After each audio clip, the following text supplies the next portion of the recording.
actually had a girl who came to an event of mine. It was like a female entrepreneur like training thing because somehow I managed to do that before I even got into money, was like working with women and helping them in their businesses and stuff.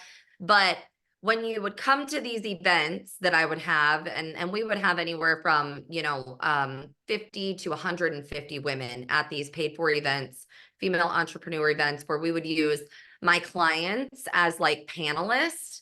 And I don't know if any of you guys are familiar with like Create, Cultivate, or anything like that, like where it's just like this female entrepreneur, all these women come together and it's like all this inspiration and everything. And I was like super, super against MLMs. So if you were part of an MLM, like you couldn't even like pay to come to one of my events. So anyways, that was like right before money. Now, leading up to money and starting my other business, I had my first son. Sorry, now my husband won't stop calling me. Babe, I'm on a call. Okay. Oh, love you. Bye. Oh my gosh. My kid's like outside by himself right now.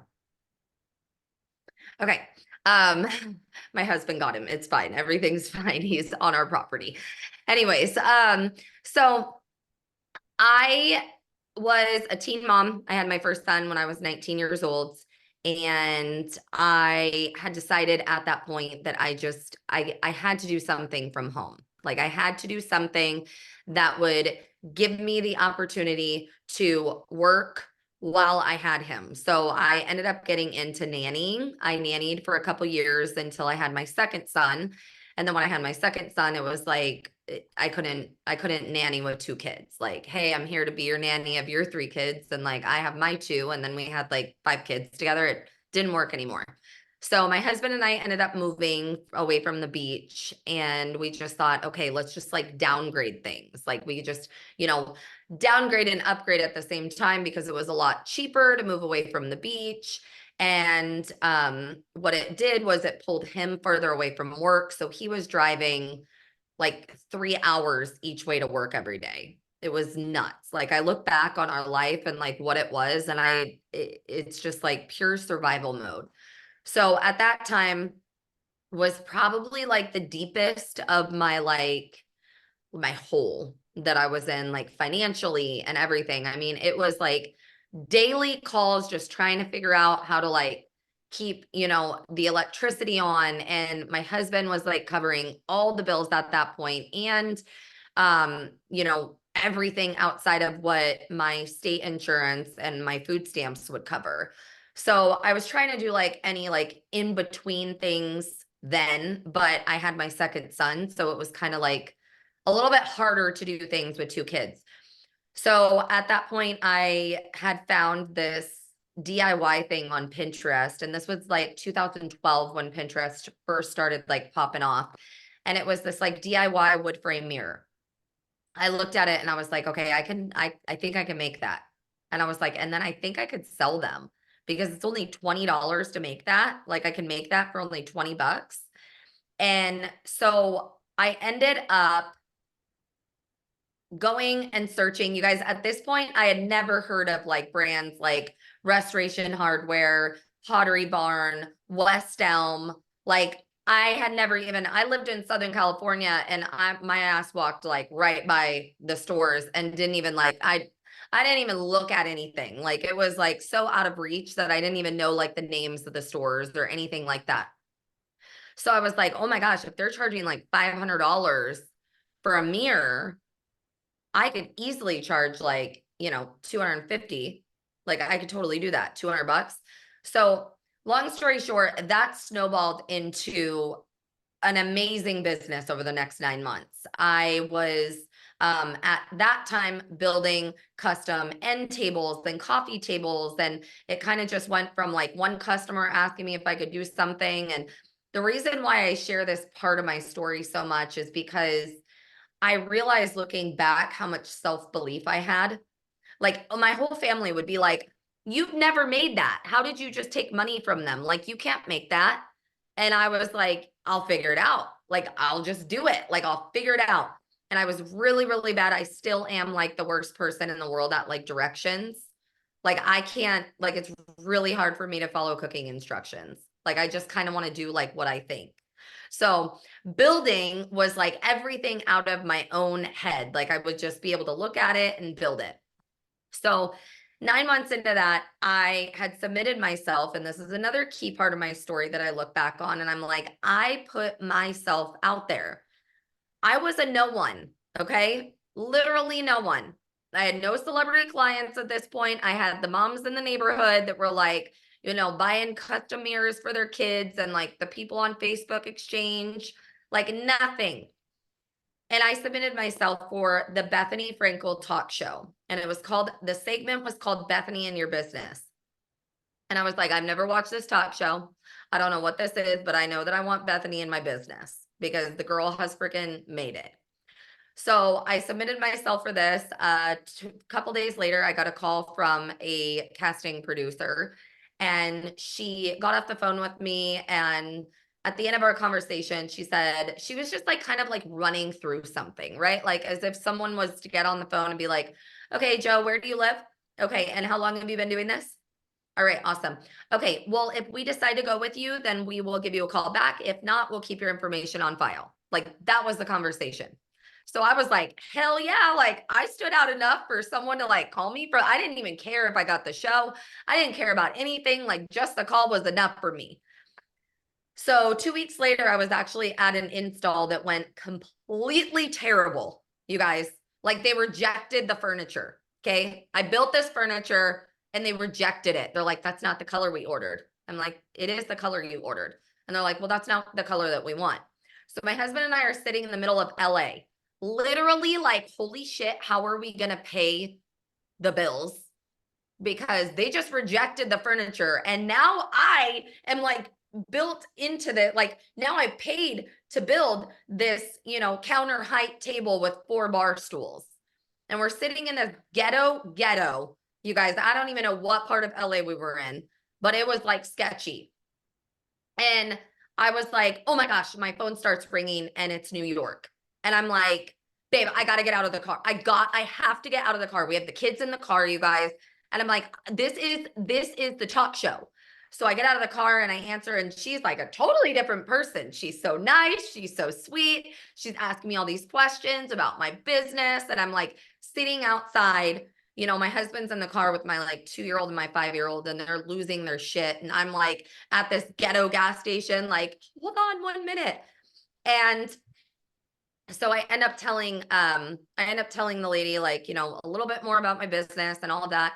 And she said, okay, so if we wanted you to be a part of this segment, you would actually have to fly out in 2 days. Would that be doable for you? And I was like, oh my gosh, in 2 days. I'm thinking in my mind right now, like I'm out the money for this order. I don't know how I'm going to pay my part of the bills at this point, because I had done everything I could to get off food stamps and get off state insurance. Like I was the person who was like, I have people come to me now and they're like, well, I don't want it to like affect my, assistance that I get. And I'm like, don't you want to like get away from that assistance? Like, don't you want to pay? Like, I couldn't wait to pay for my groceries.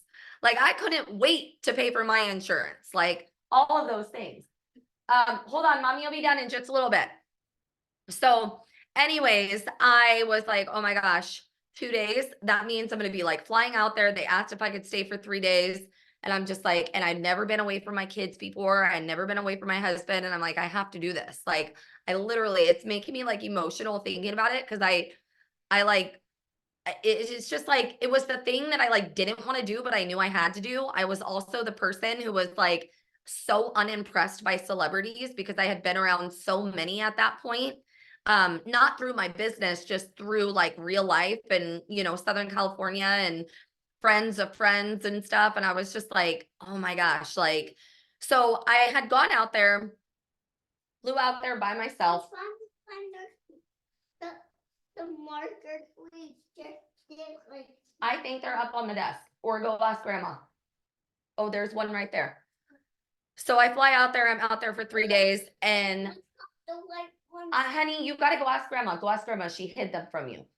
And I come home and my shit is blowing up, you guys. I realized at that point, oh my gosh, people are so obsessed with celebrities. Like, this is my niche. Like, this is what I need to do.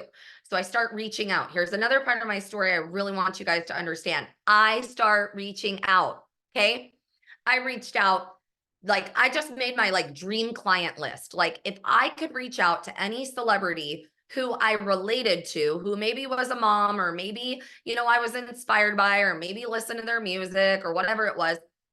And so I started reaching out to people. I reached out, obviously, all the housewives, because she was a housewife. So they automatically started reaching out to me once I got back. That's how I started working with like all the Orange County housewives. And then I reached out to Tori Spelling, Jesse James Decker, Leanne Rhymes. Like, I just started reaching out to all these people. Kristen Cavalieri. I mean, literally, you guys, Britney Spears, Pink. I was reaching out to everyone. Okay. And granted, this was when Instagram was a little bit more like real. Like, you weren't getting like an automatic message back. Like, it was really Tori Spelling behind her Instagram, you know? It was really like Britney Spears running her Instagram. I mean, I think she's still running her Instagram, but anyways, so I did that. I came home and I just freaking went to town. I was like, I'm reaching out to anyone and everyone. Kourtney Kardashian had my stuff in her kid's room. Like, it was just everyone that I could, and I'll tell you a funny story about Kourtney Kardashian, you guys. I literally was like, oh, I'm finding her address on maps. Like, I'm going to find it and I'm going to send her something. And then I started talking with her assistant when I sent her something. And then we started talking about doing a collaboration. Me and Kourtney were going to do like a kids like little thing. And then it's just, there's so many crazy things that happen from reaching out. I would have never known Christina Smallwood, who was Tamra Judge's, you know, hairstylist. So 5 years into that business, super successful from the outside. You look at it. I wish I had that Instagram so bad, you guys. That Instagram got hacked and is gone forever, and it's so sad.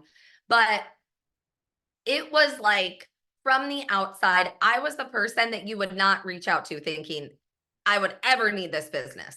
Like, ever, okay? And the truth of the matter was, my marriage was in crumbles. I felt like the shittiest mom in the world because all I was doing was working. I had all these amazing clients and I was going to celebrity baby showers and birthday parties and all these different things. But it was like, that's not fulfilling. Like, I'm leaving my kids right now. Like, that's what I want to be doing. But this is my client. And, you know, this could lead to my this business. And it was just like, everything in my world had become all about my business, and I hated it. Like, I wasn't able to put my family first the way that I thought I would when I started my business. So I actually had a girl come to one of my female entrepreneur events. She had Monat samples for me in her bag. She never gave them to me. And 2 months later, I joined Christina Smallwood. This girl was my friend. She was my client. And I would have 1,000,000%, even if Christina sent me. So this is another lesson, you guys, in my story. Get ballsy. I don't care how annoying you think you are. I don't care how much you think someone's going to say no. When they change their mind and they say yes, you bet your ass you want to be the person that they think of. Damn, I really like these products now, or I think I'm going to do this. Joe reached out to me like 3 months ago, though. So I'm going to reach out to her because I feel like that's the right thing to do. Okay. So you guys make sure a no means not right now. I know you have leaders who have probably told you this a million times too, but I am literally living proof that no means not right now.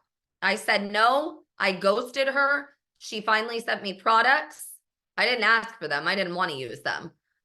She sent me products. I used them for 30 days. I contacted her after no communication for 30 days. And I signed up for the business. Now, there's something that I've been having these like one-on-one calls with my leaders, and something I keep saying over and over again, I want to share with you guys right now. We, as a company, have gone so deep into this, and I know that it probably has a lot to do with just getting anyone and everyone, right? But we have allowed so much that it's just focused on the small parts of the business, the groceries, the bills, the things, okay? And I want to tell you guys this because I really want to open your eyes to what you're sharing and what you're talking about right now, okay? I would have literally rolled my eyes at a business for $1,500 a month. Like, I don't give a shit about $1,500 a month. That's not going to help me get out of where I'm at right now. Okay. Would that be nice? Cool. Yeah. But I'm not going to put myself out there and become this crazy shampoo girl over $1,500 a month. All right. Like, that ain't happening.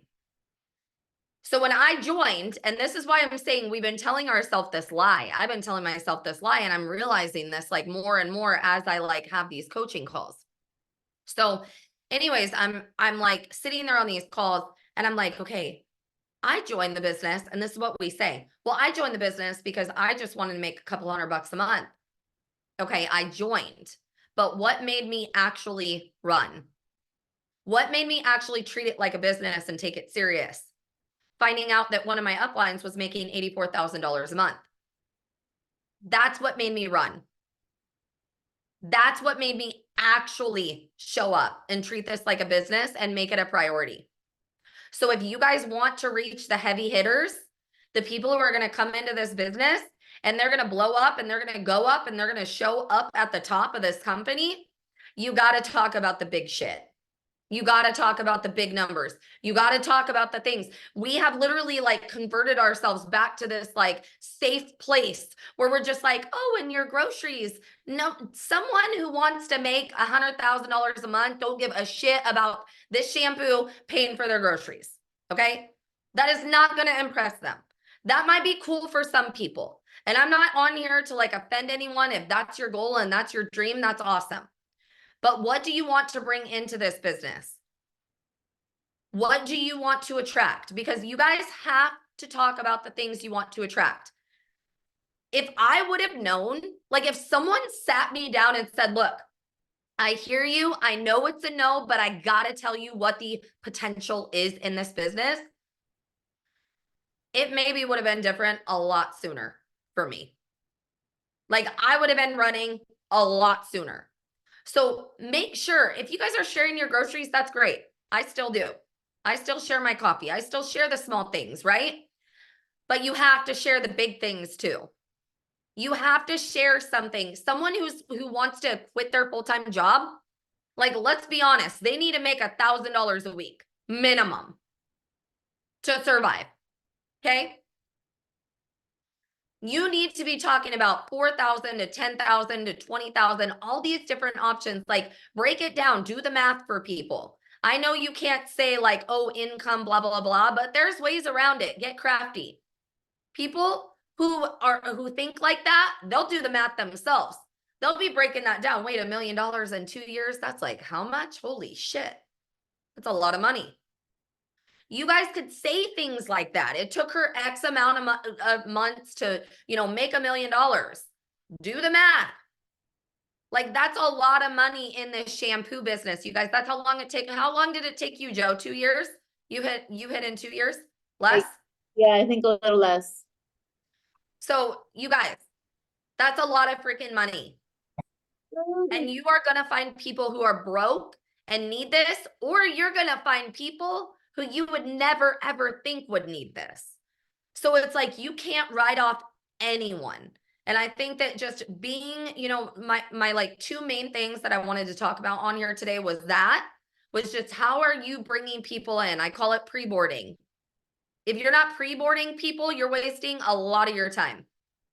Like people need to come into this business knowing exactly what they're going for, knowing like literally with tell me what to do. How many of you guys would love a market partner to come into this business and be like, tell me what to do? What do I do? How many people do I need to reach out to? What do you want me to say?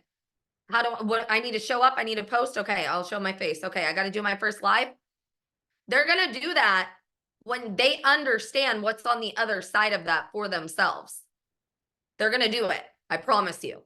I've had uncountable girls that were like hell to the no, come through, and they're top earners on my team now. So that was one of the things. The second thing that I want to share with you guys is timelines. Pre-boarding looks like showing up for your business and talking about things almost as if you're talking to a brand new market partner on what they would be doing. Giving them a why, giving them a vision. When they come into this, they say, I need to do this because I need to bring my husband home. I need to do this because I'm not going back to work. What do people do on their onboarding call? I've always thought onboarding calls, no offense to anyone who does them or anything, is just like a waste of time. Like they need to know what they're doing this business for before they come into this business. So the only way for them to know what they're going to do in this business before they come into this business is for you to talk about the things that this business can do. You need to be sharing other people's stories. You need to be giving them that to where they're like, you know, oh shit, I'm done. Like I've been watching Christa. I'm bringing my husband home. Like I'm not going back to work. Because what are onboarding calls? You got on the call, you're like, okay, so what's your goals? How much money do you want to make? What do you want to do? And it's just like, no, all of that needs to be done by the time they press join now.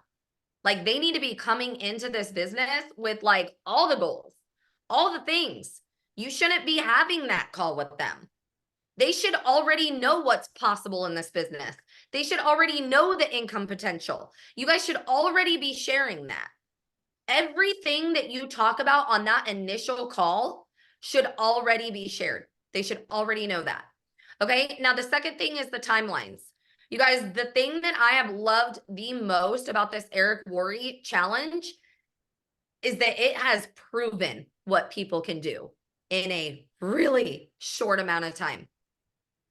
How many MMPs did we have in the first week? Like 104, 105, 106, something like that. You guys, in the first week of the month. So this whole like mentality of like, okay, MMP in first month, AMB in second month. No, like, no, that's dead. That's gone. Like, no. MMP in the first 48 hours. MMB by mid-month. It's possible. You know how possible that is? If someone can't MMP in two days, they could recruit 2 people who hit MMP in 2 days. You guys, it is so close. It is so close. I think one of my biggest things that Ed Milet talks about is depth perception, because everyone feels and thinks like it's so far away, and it's not. It's not. It's literally right there. You want MMB? You could be MMB in a week, 2 weeks. You want MM? You could be MM in your first month. If you're not even MMP right now, you could be MM by the end of the month in March. Like we give ourselves, and I did this like training on this a couple days ago for my team. It's like we have to stop giving ourselves these like longer timelines, because the timeline that you give yourself to do something is the time that you're going to do it in. And that's, you're half-assing it. Like you're not going all in. You're not going to do the things. You guys, I am like literally living proof of it right now.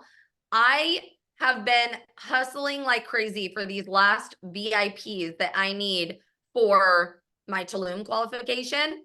And I'm like, damn, why don't I do this every month? This is crazy. Like I feel like I've got like 8 VIPs in the last 2 days. And I'm like, I could do this. Like, why am I not doing this all the time? Because I don't have that timeline for myself. I gave myself until the end of the month to qualify for Tulum. And guess what's happening? I'm doing it in the last 3 days because I gave myself until the end of the month. I could have had that shit done by the 15th of the month if I wanted to, but I didn't. I gave myself until the end of the month. So it's like, give yourself shorter timelines. You will achieve things in the time that you give yourself. So, okay. I love that. I love that. Question, now that we're on timelines, I feel like a lot of people, especially when people first come into the business, they're trying to learn how to navigate like a job, kids, this business, all the things. You have 4 boys, right? Like 4 boys. You have a husband, you have other businesses, you run this business. So what would you say to someone that kind of like struggles with schedule, or how do you organize yourself, or how do you manage all the things and still put this as a priority? So this kind of makes me think of when I joined the business. I was like literally, you guys, building 3 orders a week. So that was going and picking up the wood, like literally prepping, staining, building, installing, and pick up, drop off kids, all the things trying. I mean, 12-hour days were like regular for me.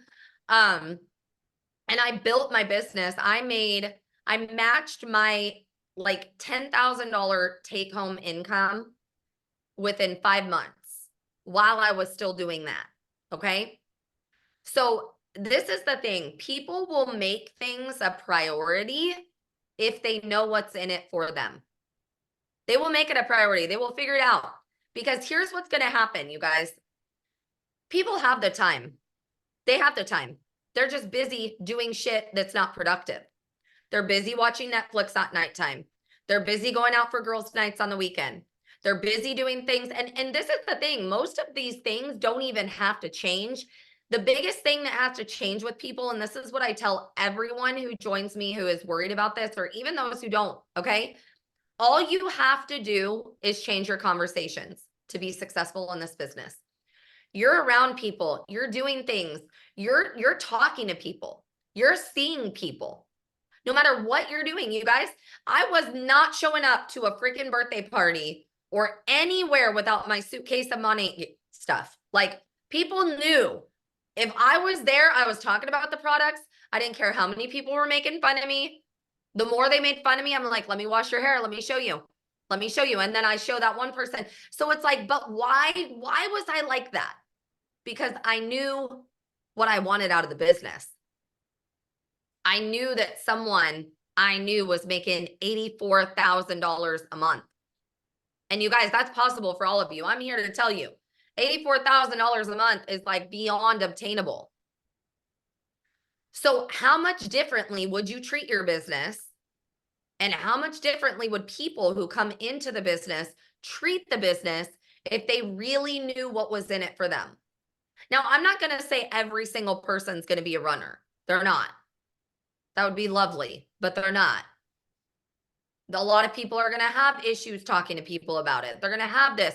But one thing I have found as a leader is you need to be available for the conversations that people are going to have so that you can help them navigate the responses and all the things. So all of you leaders on this call, if you have someone who is not doing the do and they're not reaching out and they're not doing this, make sure you have 2 things. You have a reach out message with them.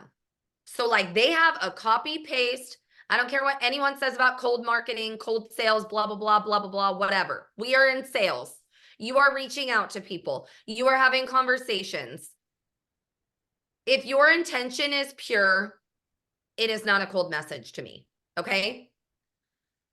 So you have this message where you're like, hey, Jessica, I just started in the business and I've been watching my friend kill it for the last 6 months. I'm done watching her and I'm starting to build my own team. Are you interested in making money from home? Boom. Like, tell a little bit of your story and then ask. Like, you don't have to build this relationship and talk back and forth and blah, blah, blah, blah, blah. Like, shoot it straight and then nurture that relationship when they say no. When they say no, don't ghost them. Don't comment on their kids. Don't stop talking to them, because then you proved that you're really only after one thing. So it's like, Yeah. those people just, I don't even know where I was going with this, but anyways. No, everything What you other said is so questions? true. Okay, one last question. So I feel like you just said like how you are building people up. I feel like you've built so many strong leaders up. What is like your quick process of getting a market partner, if tomorrow you needed them to hit MMP, what would be your process with them? I would literally get them on Zoom and I would reach out with them. So what I would do is I would have them reach out, okay, with that message we created. And then I would help them with the responses, because this is the thing, okay? The reason why 98% of people do not reach out is because they don't know what to say back. They don't know what to say when someone said, I heard it makes your hair fall out. They don't know what to say when someone says it's a pyramid scheme. They don't know what to say when it doesn't matter. They do not feel confident in reaching out to someone because they are already so intimidated by the response. They're scared to death of what someone's going to say. So you need to be that person for them that's like, nope, we're doing this together. Like when I have every night, I have Thursday night, local night. I have my girls, I have them come. I'm like, I don't care if there's 2 girls, 50 girls, whatever. And we're doing things together. I'm like, tell me what you got. What's your response? And then it's like, I do this in my new crew chat too, where I have them post a screenshot of what they got so that I can help them answer it back. And then it's showing everyone, oh, that's what she would say when someone brings up the lawsuits. Oh, that's what blah, blah, blah, you know, to where they have everything at their fingertips and the confidence to actually reach out. Because at the end of the day, when people come into this business, they are a vessel. We don't know. Like, we don't know. They're a doorway for now. They're not a destination yet. They're not a director in the company. They're a doorway. Okay.